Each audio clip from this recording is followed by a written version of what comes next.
Sebelum abad ke-17 di Tanah Tungkal ini sudah berpenghuni seperti Merlung, Tanjung Paku, Suban yang sudah dipimpin oleh seorang Demong, jauh sebelum datangnya rombongan 199 orang dari Pariang Padang Panjang yang dipimpin oleh Datuk Andiko dan sebelum masuknya utusan Raja Johor. Kemudian memasuki abad ke-17 ketika itu daerah ini masih disebut Tungkal saja, daerah ini dikuasai atau di bawah pemerintahan Raja Johor. Di mana yang menjadi wakil Raja Johor di daerah ini pada waktu itu adalah orang Kayodepati. Setelah lama memerintah Ornak Kayodepati pulang ke Johor dan ia digantikan oleh orang Kayo Syah Bandar yang berkedudukan di Lubuk Petai. Setelah orang Kayo Syah Bandar kemudian diganti lagi oleh orang Kayo Aryo Santiko yang berkedudukan di Tanjung Agung, Lubuk Petai, dan Datuk Bandar Dayah yang berkedudukan di Batu Ampar, daerahnya meliputi Tanjung Rengas sampai ke hilir Kuala Tungkal atau Tungkal Ilir sekarang. Memasuki abad ke-18 atau sekitar tahun-tahun 1841 sampai tahun 1855 Tungkal dikuasai dan di bawah pemerintahan Sultan Jambi yaitu Sultan Abdul Rahman Nasaruddin. Pada saat itu Kesultanan Jambi mengirim seorang pangeran yang bernama Pangeran Badik Uzaman ke Tungkal yaitu Tungka Ulu. Sekarang kedatangannya disambut baik oleh orang Kayo Aryo Santiko dan Datuk Bandar Dayah.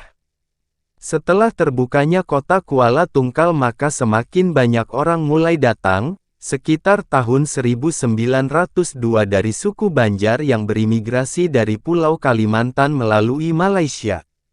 Mereka ini berjumlah 16 orang antara lain, H. Abdul Rashid, Hasan, Sitamin gelar Pak Awang, Pak Jenang, Belacan gelar Kucir, Buaji dan kemudian mereka ini berdatangan lagi dengan jumlah agak lebih besar yaitu 56 orang yang dipimpin oleh Haji Anwari dan iparnya Haji Baharudin. Rombongan 56 orang ini banyak menetap di Bram Hitam kanan dan Bram Hitam kiri.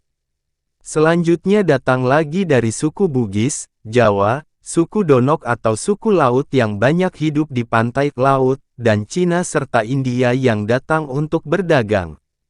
Pada tahun 1901 Kerajaan Jambi takluk keseluruhannya kepada pemerintahan Belanda termasuk Tanah Tungkal khususnya di Tungkal Ulu yang Konteleir Jenderalnya berkedudukan di Pematang Pauh.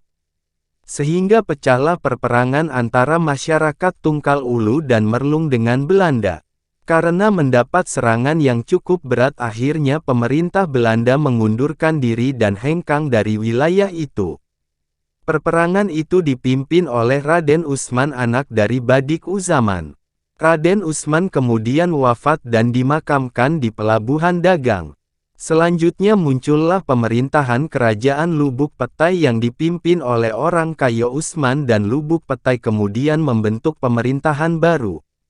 Pada waktu itu dibentuklah oleh H. Muhammad Dahlan orang Kayo yang pertama dalam penyusunan pemerintahan yang baru.